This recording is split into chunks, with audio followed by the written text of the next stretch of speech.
Davao Metro Discom Hostage Crisis, isang kaganapan na gumimbal sa kasaysayan ng Pilipinas matapos bihagin ng mga preso ang 15 miyembro ng protestanting grupo na kinilalang Joyful Assembly of God sa loob ng piitan sa Davao Metro Discom na ng mga panahong iyon ay nagsasagawa lamang ang grupo ng prayer service para sa mga bilanggo. Isa sa mga namuno ng pang-hostage ay ang kinilalang si Felipe Pugoy at Muhammad Nazir Samparani na umano'y leader ng grupong Wild Boys sa loob ng Davao Penal Colony. Ngunit ang naturang pambibihag ay humantong sa kabrutalan matapos walang awang ginalaw ng mga sospek ang mga kababaihang bihag, kung saan dinig sa mismong labas ang pagmamakaawa at sigawan ng mga ito sa tuwing sila'y pinagsasamantalaan. Bagay na sa mga panahong iyon ay siyang unang termino rin ng nooy mayor ng Davao na si Rodrigo Duterte na chairman ng Peace and Order Council sa Region 11 ng mga panahong iyon, kung kaya't kaagad na subok ang pagiging bangis ni Duterte ukol sa banta ng seguridad sa syudad ng Davao na kanyang pinanghahawakan. Ngunit ang tanong, paano nga ba umabot sa puntong mismong si Duterte ay binihag rin ng mga preso, at paano rin nga ba nagtapos ang pangyayaring ito kung saan naging madugo na humantong sa pagkasawi ng 21 katao.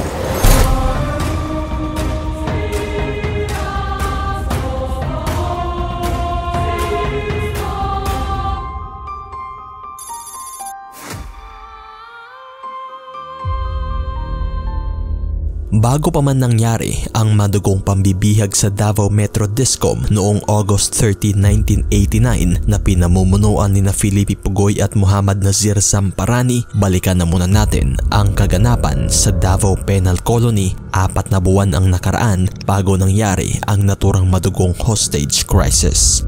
April 2, 1989, sa kasagsagan ng unang termino ni nooy Davao City Mayor Rodrigo Duterte, nangyari ang isang jailbreak sa Davao Penal Colony na binubuo ng 15 preso na pinangungunahan ni Felipe Pugoy at ng mga kasamahan niyang miyembro ng Wild Boys Gang ng Davao Penal Colony o DAPICOL. Sa naturang pambibihag, kaagad nakalabas ang mga preso matapos magbanta sa mga gwardyang nakabantay sa gate na totodasin nila ang mga bihag, kung saan bawat isa sa mga preso ay may bitbit na mga hostage civilians. Matapos ang naturang jailbreak, kaagad pumalayo sila Felipe Pugoy gamit ang isang jeepney at nagtungo palabas ng Davao. Ngunit bago pa man nakalabas ng Davao Region ang mga preso, naharang na ito ng Philippine Constabulary 120 kilometers mula Davao Penal Colony sa pamamagitan ng utos ni Mayor Rodrigo Duterte. Demand ng grupo ni Felipe Pugoy ay ang makasakay sila ng eroplano patungong Manila upang hilingin kay nooy Pangulong Corazon Aquino ang paglipat sa kanila mula Davao Penal Colony papuntang National Penitentiary sa Muntinlupa nang dahil umano sa pagiging abusado ng mga jail guards sa piitan ng Davao. Felipe, ano unsa man jud inyong demandoy? Ang demand ako. Kuha ba jud? Pabalik kami sa Kuan. Pabalik kami sa Muntinlupa. Ngunit sa kasagsagan ng negosasyon, kung saan pinangunahan ito ni Mayor Duterte na chairman ng Peace and Order Council ng Region 11 ng mga panahong iyon, napag-alaman na may binihag palang sanggol ang mga preso kung saan namumutla na ito at nasa peligro ang buhay. Bagay na dito na kaagad iprinisinta ni Duterte ang kanyang sarili bilang kapalit sa pagpapalaya ng sanggol na bihag na siyang sinang-ayunan naman ni na Felipe Pugoy at ng mga kasamahan. At sa pag-usad ng negosasyon, nakumbinsi rin ni Mayor Duterte ang mga preso na siya'y bihagi na lamang sa kanyang mismong opisina kapalit sa pagpapalaya ng mga nabihag.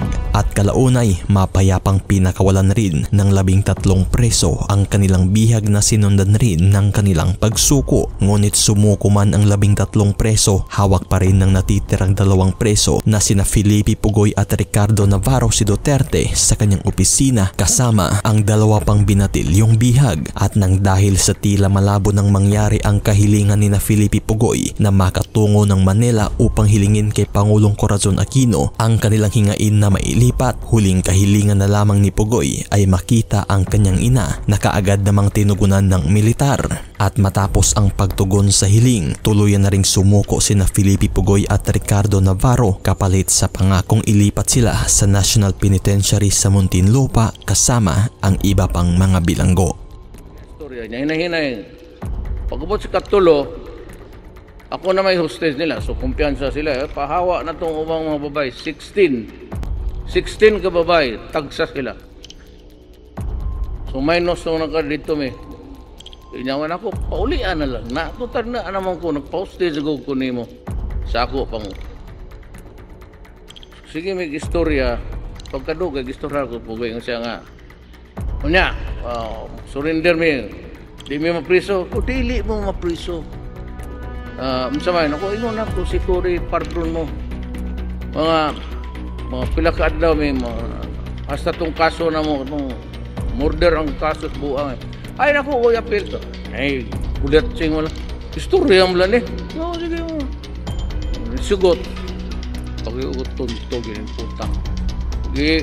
Gusto niya makikistorya siyang inahan. Gipakuha na ko ang inahan nga rig sa Cebu. Pugoy. Gilupad nga to sa Air Force. Ang sugot sundalo ko nga to. O niya nag-istorya mi. Ki-release. Pag-release ingon sila, Mayor yung sa ano mo ha, pangako mo? Oo. Pag-sulod, nga putang ina, malata mo diha. At matapos ang pagsuko, kaagad itong inilipat mula Davao Penal Colony papuntang Davao Metro Discom kung saan hindi na isakatuparan ang kanilang kahilingang mailipat sa Muntinlupa ng dahil sinampahan ang mga sospek ng bawat biktima ng kasong kidnapping. At nang dahil sa bigong kahilingan nila Pugoy at kasamahan na mailipat sa National Penitentiary, 4 na buwan nang lumipas, muli na namang nang hostage sila Pugoy ng mga sibilyan kung saan sa pagkakataong ito ay naging madugo na ang pangyayari. August 13 ng parehong taon 1989, bandang alas 4:30 ng hapon, muli na namang ng hostage si Felipe Pugoy. Ngunit sa pagkakataong ito, kasama na niya ang isang convicted sergeant ng Philippine Air Force na sina Zer Samparani at 14 na mga preso na purong mga kasapi ng samahang Wild Dogs ng Davao Penal Colony. Dito binihag nila ang isang grupo ng protestanting Joyful Assembly of God na nagsasagawa lamang ng isang prayer service sa loob ng piitan ng mga araw na iyon. Isa sa mga naging pangunahing hiling nila Pugoy ay ang makausap ang nooy Congressman Ramon Mitra at Senador Nena Rasul. Ngunit kaagad itong tinanggihan ng 2 opisyal sa kadahilanan na ang pangyayari ay pinanghahawakan na ng mga negosyador ng militar. At sa pagkakataong ito, gustuhin mang muling pumasok ni Mayor Duterte para kausapin sila Pugoy at mga kasamahan. Pinigilan ito nang dahil lubhang mapanganib na at umano'y namumuot galit ang mga ito kay Mayor Duterte nang dahil sa pangako nitong hindi tinupad. Ninyo lahat, papasok ako hostage. Sila nagsabi, wag. Sir, kagabi nagyaw-yaw yan. Kasi sabi mo raw na ipapardon mo sila right away within 1 week. Sabi ko nga, naniniwala pala sila. Storya mo lang yan. You know, look guys, if you have a situation like that, you have to make deals. Of course, in bad faith. Ano mo ang librehin mo? Yung tao. The lives. Kaya nung earlier, sabi ko, sige, pardon ko. Akong bahala kay Presidente. Kaibigan ko yan. Hindi ko kaibigan si Cory. At sa pagkakataong ito, kagaya ng dati, hiling pa rin nila Pugoy ang mailipat sa National Penitentiary sa Muntinlupa. Dito na rin kaagad nagbigay ng 24 oras na palugit sila Pugoy para tugunan ang kanilang hiling. Ngunit ang masaklap ay ginalaw na pala ng mga preso ang mga bihag na babae kung saan dinig ang bawat hiyawan at iyakan ng mga ito. At sa pagsapit ng pangalawang araw ng hostage crisis, muling inextend nila Pugoy ang deadline ng kanilang hiling sa kadahilanan na rin na ayon sa mga otoridad ay kakausapin pa muna nila ang national para sa mabilisang pagpapalipat nila Pugoy at ng mga kasamahan. Dagdag rin sa kahilingan nila Pugoy ang isang safe passage at isang bus na umunoy gagamitin nila paglabas ng kulungan. At sa pagsapit ng gabi pangalawang araw ng pangho-hostage, tila mas naging kalbaryo pa para sa mga kababaihan ang sitwasyon nang walang awa pa rin itong ginalaw ng mga preso. Kinaumagahan August 15 bandang alas 10 ng umaga, nagtangkang tumakas ang grupo nila Pugoy palabas ng bilangguan kung saan ginawa nilang human shield ang bawat bihag. Sa naturang eksena, makikitang bawat isang preso ay may isang bihag na dala kung saan makikita na hawak ni Pugoy ang isang Australian missionary na kinilalang si Jacqueline Hamill. At sa unti-unting paglalakad ng mga ito palabas sa bilangguan, nagpakawala ng isang warning shot si Nazir Samparani na kaagad ginantihan ng mga otoridad,